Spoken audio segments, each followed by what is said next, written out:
Aceh Explore menampilkan halaqah dari Masjid Raya Baitur Rahman Banda Aceh. Subscribe, komen, like, dan share. Setiap muslim yang telah akil balik sampai dakwah kepada dia, maka bagi dia harus bertakwa kepada Allah. Jadi takwa ini adalah kewajiban, wajib aini, wajib bagi setiap personil dari umat Muhammad maupun umat-umat sebelumnya yang beriman kepada Allah Subhanahu wa taala. Seorang ulama sufi pernah memberikan makna ittaqullaha haqqa tuqatih. Nama beliau adalah Abu Ali Ad-Daqqaq rahimahullah. Ini seorang ulama sufi yang memiliki talenta keilmuan yang beragam, termasuk kemampuan spiritualitas beliau yang sangat tinggi dan dihormati serta disegani oleh para kaula sufi yang lainnya. Salah satu dari wali Allah Subhanahu wa taala, beliau memaknai firman Allah ittaqullaha haqqa tuqatih.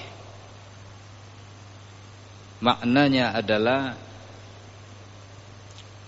setiap orang yang telah mencukupi syarat untuk taklif itu mesti an yuti' Allah azza wa jalla wa la ya'si. Dia harus taat kepada Allah dan jangan sekali-kali melakukan maksiat kepada Allah. Ini makna takwa dengan sebenar-benar takwa. An yuti' Allah azza wa jalla wa la ya'si. Itu unsur yang pertama. Yang kedua, kata beliau sebagai lanjutan, ini pemilahan 1, 2, dan 3 itu dari diri kami sendiri.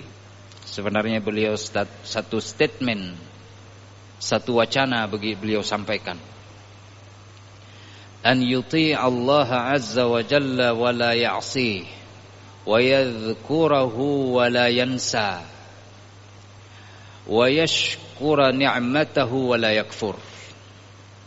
Jadi kalau kita bagi ada 3 sisi. Pertama, taat kepada Allah dan tidak melakukan maksiat apapun kepada Allah. Ini taat yang dimaknai dengan haqqa tuqatih, takwa. Yang kedua, jamaah rahimakumullah, seseorang dia mengingat Allah dan menyebut akan namanya, wala yansah, dan tidak pernah sama sekali lupa kepada Allah Subhanahu wa taala. Jangan pernah lupa. Karena lupa ini meskipun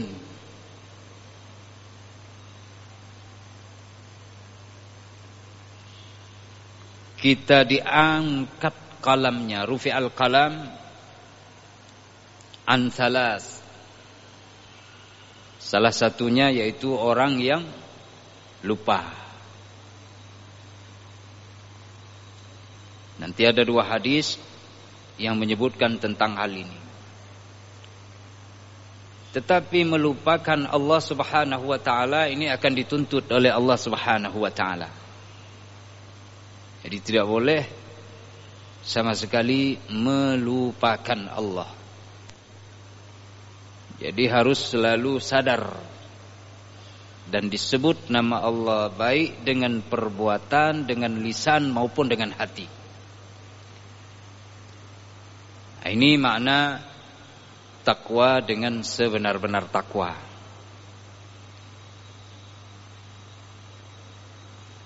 Di dalam surah Yusuf, Allah Subhanahu wa taala menceritakan kepada kita tentang kisah Nabi Allah Yusuf alaihi salam.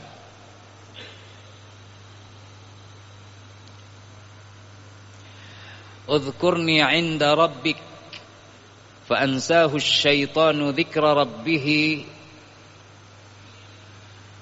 falabitha fis sijni bid'a sinin. Jadi Nabi Yusuf alaihissalam masuk ke dalam penjara karena tertuduh melakukan selingkuh dengan istri Al-Aziz, seorang perdana menteri yang memerintah di Mesir, perpanjangan tangan dari raja di Mesir. Masuk ke dalam penjara dengan cara yang zalim. Di dalam penjara, Nabi Allah Yusuf alaihissalam berjumpa dengan dua orang yang tertuduh melakukan pengkhianatan untuk meracun raja. Lalu mereka diberikan takbir tentang mimpi yang dilihat oleh masing-masing. Satu dieksekusi mati, yang satunya lagi selamat dari tiang gantungan. Maka Yusuf mengatakan kepada orang yang diyakini memperoleh keselamatan dan pembebasan dari berbagai tuduhan, agar menceritakan perihal tentang Yusuf, tentang dirinya kepada raja.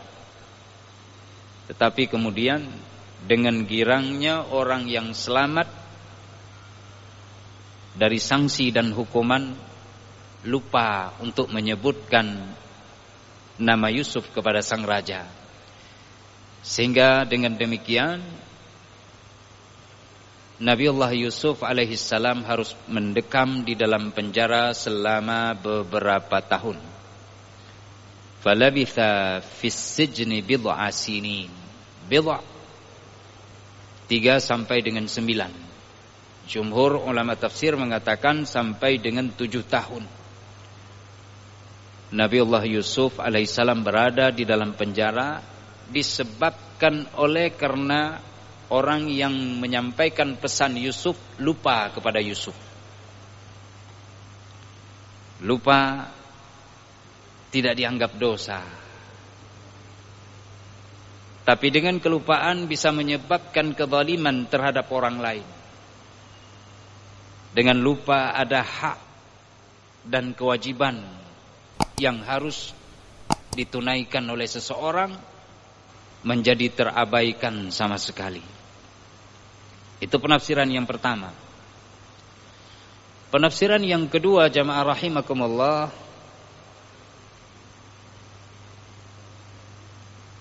syaitan membuat Nabi Allah Yusuf alaihissalam lupa menyebut nama Allah. Jadi berharap kepada makhluk di sini, teguran dari Allah.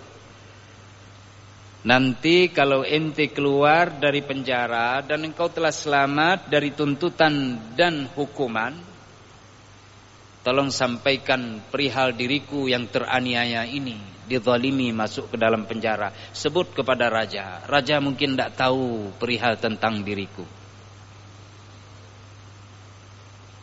Yusuf alaihissalam tidak menyebut nama Allah, tapi berharap kepada raja. Ada penafsiran seperti itu. Fa ansahu asy-syaitanu dzikra rabbih falabitha fis sijni bid'a sinin. Yusuf lupa menyebut nama Allah Subhanahu wa taala untuk menyandarkan dirinya pada pertolongan dan bantuan Allah, sehingga Yusuf diberikan peringatan oleh Allah dengan mendekam di dalam penjara selama beberapa tahun. Makanya Abu Ali Ad-Daqqaq rahimahullah mengingatkan kita pesan ittaqullaha haqqa tuqatih, bertakwalah kalian kepada Allah dengan sebenar-benar takwa. Ini firman Allah. Maknanya adalah engkau taat kepada Allah, jangan sekalipun engkau melakukan maksiat. Engkau ingat akan nama Allah, jangan pernah engkau lupakan Dia. Serta engkau bersyukur atas setiap nikmat, sekecil apapun nikmat itu menurut anggapan engkau. Dan jangan pernah engkau kufur atau mengingkari nikmat itu. Ini makna ittaqullaha haqqa tuqatih. Para sahabat ketika ayat ini turun gemetar. Mereka ketakutan. Khawatir mereka tidak mampu menunaikan ketakwaan itu sebagaimana dipesan oleh ayat. Sebagaimana yang dituntut oleh firman. Maka turun ayat lainnya yang meminta kepada mereka untuk bertakwa semaksimal mungkin. Sebatas yang kalian bisa lakukan. Itu firman Allah. Fattaqullaha mastata'tum. Bertakwalah kalian kepada Allah sebatas mana yang kalian mampu lakukan secara maksimal. Nah, jadi kalau makna seperti itu sebenarnya adalah sama dengan apa yang disampaikan oleh jumhur para ulama dalam mendefinisikan takwa. Imtithalu awamirillah wajtinabu nawahih. Melakukan seluruh perintah Allah. Kita kerjakan semua yang diminta dan dituntut oleh Allah untuk kita kerjakan. Serta kita menjauhkan diri kita dari seluruh larangan yang Allah melarang kita untuk melakukannya. Nah, jadi di sini kalau perintah Allah, engkau taat kepada Allah, ati'ullah. Wa ati'ur rasul wa ulil amri minkum. Ada disebut dalam ayat. Kemudian diminta kita berzikir, menyebut nama Allah. Ya ayyuhalladzina amanu dzkurullaha dzikran katsira wasabbihuhu bukratan wa asila. Perintah juga. Tadi jumhur mengatakan imtithalu awamirillah. Perintah untuk taat datang. Perintah untuk menyebut nama Allah pagi dan petang. Dan sebanyak mungkin yang bisa kalian lakukan. Bahkan kalau bisa sambil tidur pun kalian menyebut nama Allah. Karena orang tertidur, keasaman itu naik ke kepala sehingga hilang kesadaran kita meskipun tidak penuh. Maka diajarkan oleh Islam ketakwaan itu dengan menyebut nama Allah di awal tidur. Sampai dengan di akhir tidur, yaitu ketika kita bangun. Dan di antara tengah-tengahnya itu kita diajarkan oleh Rasulullah SAW untuk menyebut nama Allah kapanpun kita terbangun. Dan kesadaran itu hadir kembali saat kita tidur. Bismikallahumma ahya wa amut. Awal kita tidur. Bangun kita dari tidur, alhamdulillahilladzi ahyani ba'da ma amatani wa ilaihin nusyur. Disuruh kita menyebut nama Allah. Sekaligus ada doa dan pinta kita di sana. Ketika di pertengahan antara terjaga dan tidur, bangun sebentar, terkejut karena mimpi burukkah atau mimpi senang. Banyak doa yang diajarkan, salah satunya hauqalah kita baca, la haula wala quwwata illa billahil aliyyil azim. Ini lebih baik bagi kita. Jadi maknanya adalah ittaquhu au ittaqullaha haqqat fattaquhu mastata'tum. Takwalah kalian kepada Allah sebatas maksimal yang kalian bisa. Sepertinya tidak ada waktu bagi kita untuk tidak bertakwa kepada Allah. Tidak menyebut nama Allah, tidak mengingat akan Dia. Serta yang ketiga unsurnya adalah bersyukur atas nikmat Allah Subhanahu wa taala dan tidak kita kufur, mengingkari, menentang setiap nikmat. Apapun itu, baik nikmat lahiriah maupun nikmat batiniah.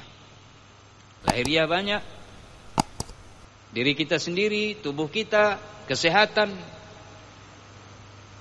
harta yang kita gunakan setiap hari, kita belanjakan untuk kepentingan dan kebutuhan pribadi, keluarga dan orang-orang yang kita cintai, rumah yang kita tempati, kendaraan yang kita tunggangi.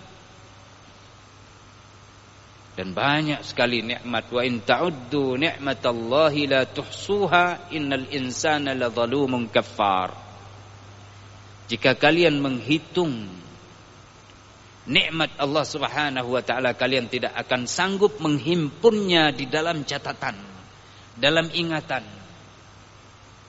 Supaya terhimpun semua nikmat itu, habis umur kita, binasa kita, hancur berkalang tanah, nikmat itu belum habis kita hitung.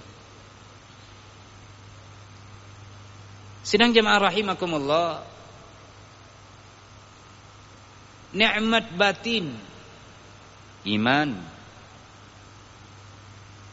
penyerahan diri, rasa kasih sayang yang kita miliki, kelembutan, tatapan kita yang dijaga oleh Allah, pembicaraan kita, sentuhan kita yang tidak kasar, itu semua dibimbing oleh hati, di mana hati kita mengontrol seluruh gerakan yang ada dari tubuh kita ini. Ini nikmat Allah Subhanahu wa taala, akal pikiran kita dan seterusnya. Sidang jemaah rahimakumullah, oleh karena itu bentuk apapun kebajikan yang kita lakukan itu tidak terlepas dari tiga unsur ini, atau diglobalkan secara general adalah ketakwaan itu sendiri. Sehingga pada pertemuan yang lalu di malam Jumat, ketika guru kita Profesor Dr. Zainal Alawi tidak mungkin hadir sebagaimana malam ini, dan juga demikian Dr. Tanwidi Ja'far, maka kita isi pada malam Jumat yang lalu tentang bagaimana makna yang disebutkan di dalam surah Al-Zalzalah. Surah Az-Zalzalah, surah ke-99, surah Madaniyah. Meskipun ada yang mengatakan itu juga surah Makkiyah. Hanya saja bentuk uslub dialektika yang disampaikan dalam surah ini itu mirip dengan dialektika atau uslub Makkah.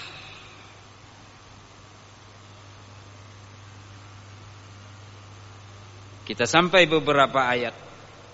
Yang hendak kita bahas di sini adalah faman ya'mal misqala dzarratin khairan yarah. Barang siapa yang melakukan perbuatan baik meskipun hanya sebesar dzarrah. Dzarrah ini para pendengar dan jamaah yarhamkumullah, menurut Ibnu Abbas adalah debu atau tanah yang kita kemudian hancurkan lalu kita terbangkan dengan angin yang ditiup, itulah dzarrah.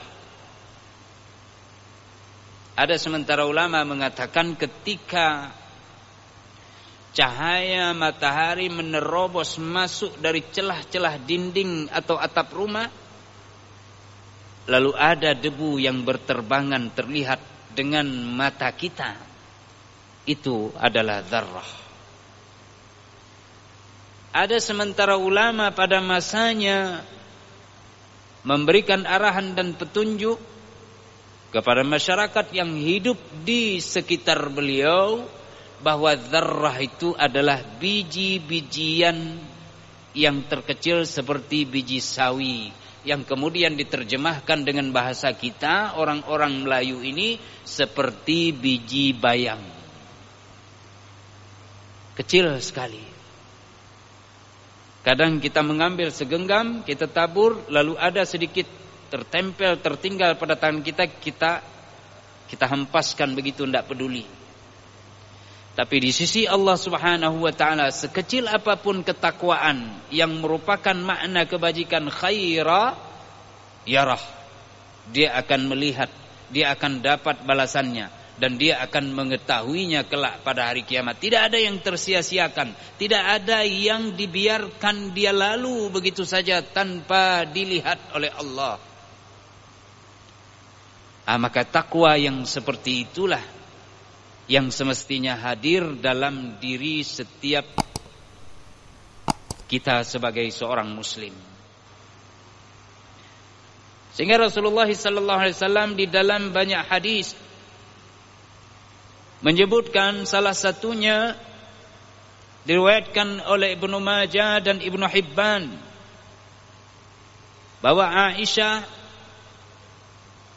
ibunda kita radhiyallahu anha wa ardaha pernah ditegur oleh Rasulullah dalam teguran pembentukan karakter, nasihat dan wejangan, arahan serta petunjuk.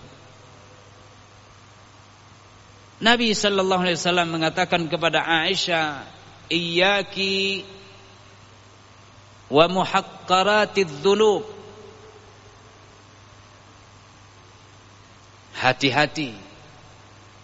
Iyyaki wa muhaqqaratil a'mal.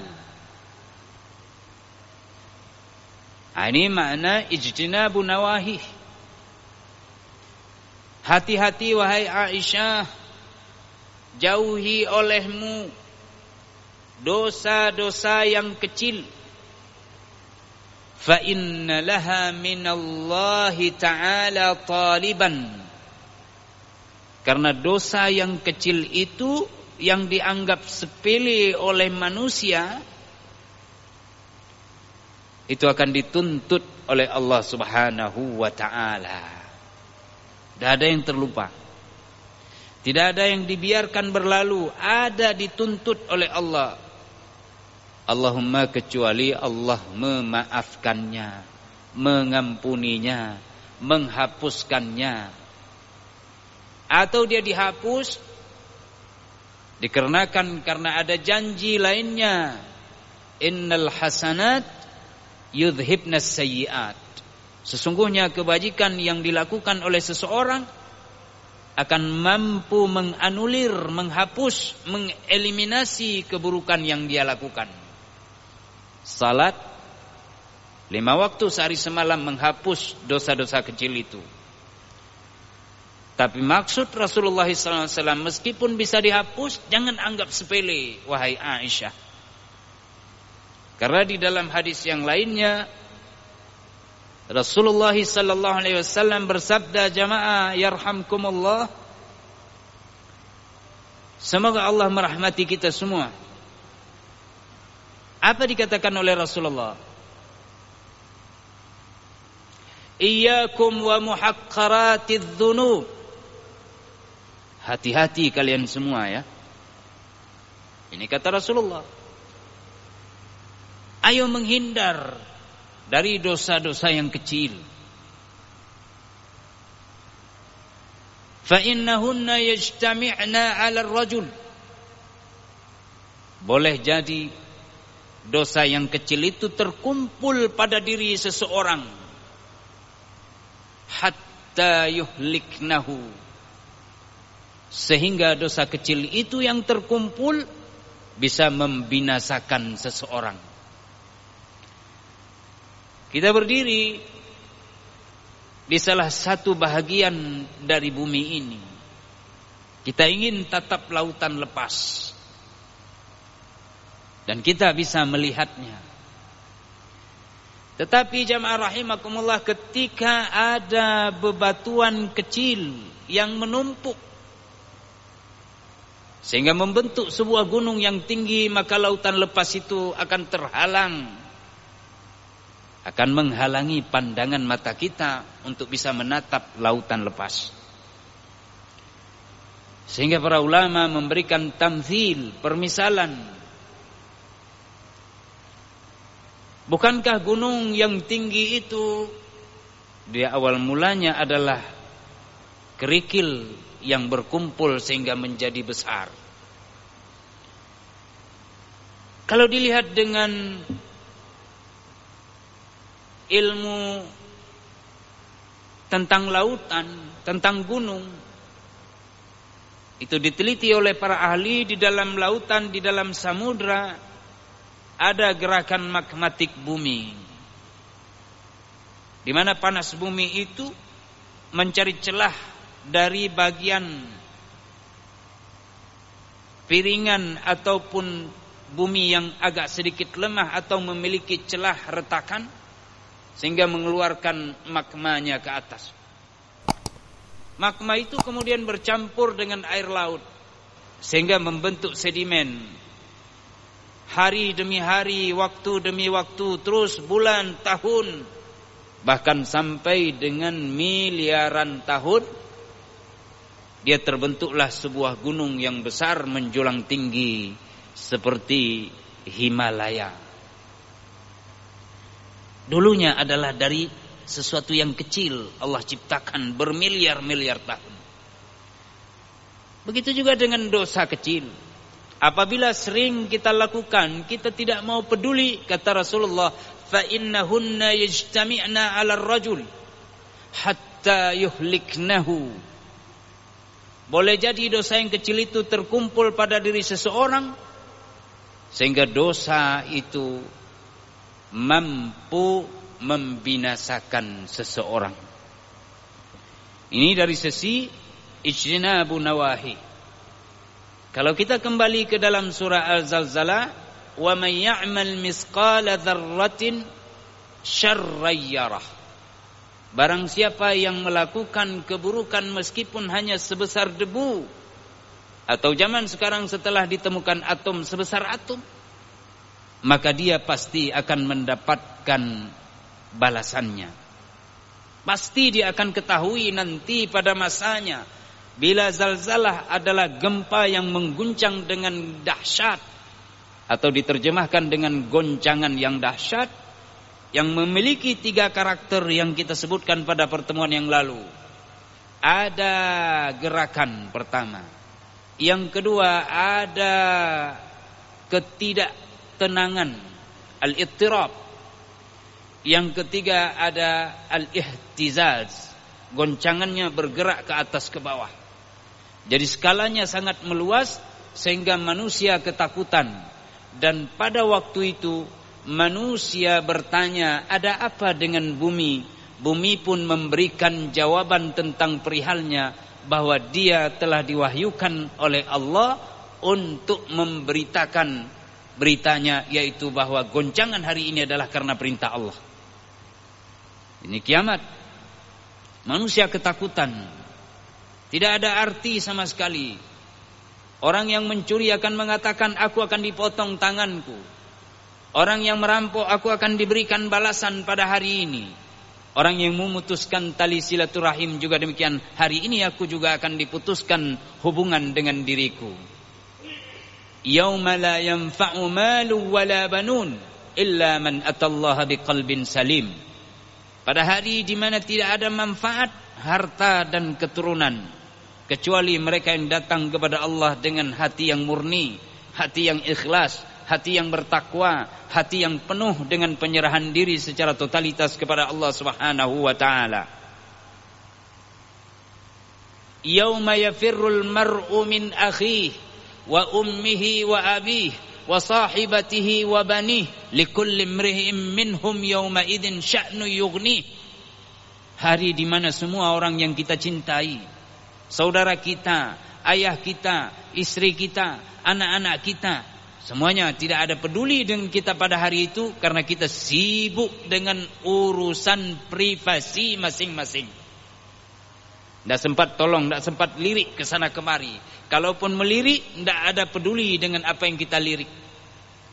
Karena semuanya dalam keadaan khawatir dan takut kepada diri sendiri. Juga di dalam ayat lain disebutkan, ya,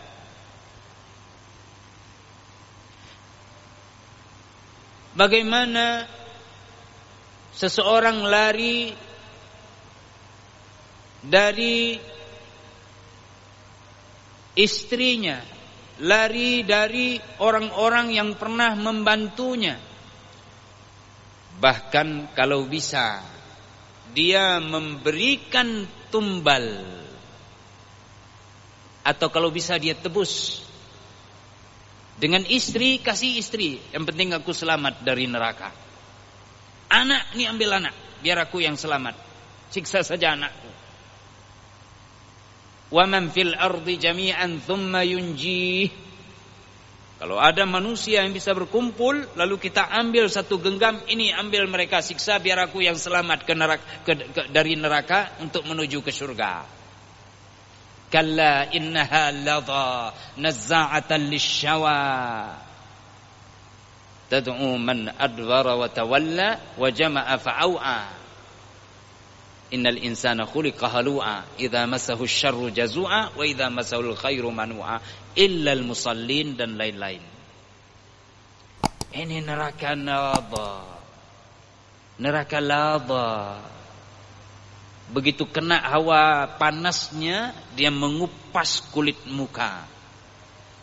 Dipulik kulit muka kita ini, tinggal hanya tengkorak saja. Jadi jemaah rahimakumullah, maka takwa yang tadi kita sarankan terutama bagi diri kami sendiri, itulah takwa yang sekecil apapun jangan dianggap remeh. Ittaqun nara walau bisyaqqi tamrah. Kata Rasulullah, hindari neraka olehmu walaupun hanya dengan bersedekah sebelah daripada potongan biji kurma. Biji kurma ambil, makan sendiri setengah, ada orang yang perlu disedekahkan, sedekahkan setengahnya. Itu nilainya tinggi di sisi Allah Subhanahu wa ta'ala. Ingat,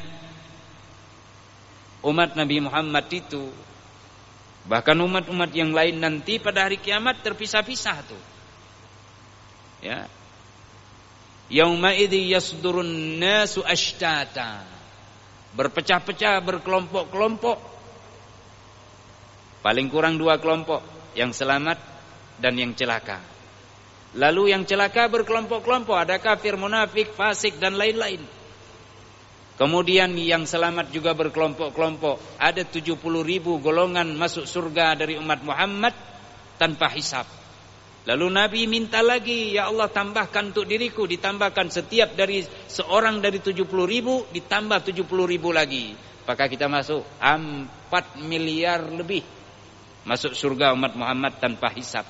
Itu baru dari syafaat seperti itu. Belum lagi nanti mereka yang salat 5 waktu, ayyul a'mal afdal, kata Abdullah bin Mas'ud. Nabi jawab, as-salatu liwaqtiha, thumma ayyu birrul walidain, thumma ayyu qal jihadu fi sabilillah. Mana amal yang paling baik? Salat 5 waktu, tepat pada waktunya, di awal waktu, pada waktu yang utama kata ulama. Cuma ayu apalagi? Ingat, berbuat baik, berbakti pada orang tua. Yang ketiga jihad fi sabilillah. Jadi itu baru saja. Jadi orang salat nanti kelompoknya salat, dia dapat cahaya, dia tidak disiksa kubur, dia kemudian terang kuburnya, dia berjalan di atas siratal mustaqim seperti kilat yang menyambar, dia masuk surga tanpa hisab. Belum kita bicara sedekah, belum kita bicara jihad, belum kita bicara berbakti, belum kita bicara walau antalqa wajha akhika biwajhin taliq. Walau antalqa akhaka biwajhin taliq. La tahqiranna minal ma'rufi syai'an. Jangan sekalipun kalian meremehkan kebajikan meskipun engkau jumpai saudaramu dengan wajah yang berseri. Saya kira demikian surah Al-Zalzalah sekaligus kita sampaikan tentang makna takwa yang kita aplikasikan dari makna faman ya'mal misqala dzarratin khairan yarah wa may ya'mal misqala dzarratin syarran yarah. Mudah-mudahan bermanfaat adanya. Billahi fisabilil haq. Subhanakallahumma wa bihamdika asyhadu an la ilaha illa anta astaghfiruka wa atubu ilaik. Wassalamualaikum warahmatullahi wabarakatuh.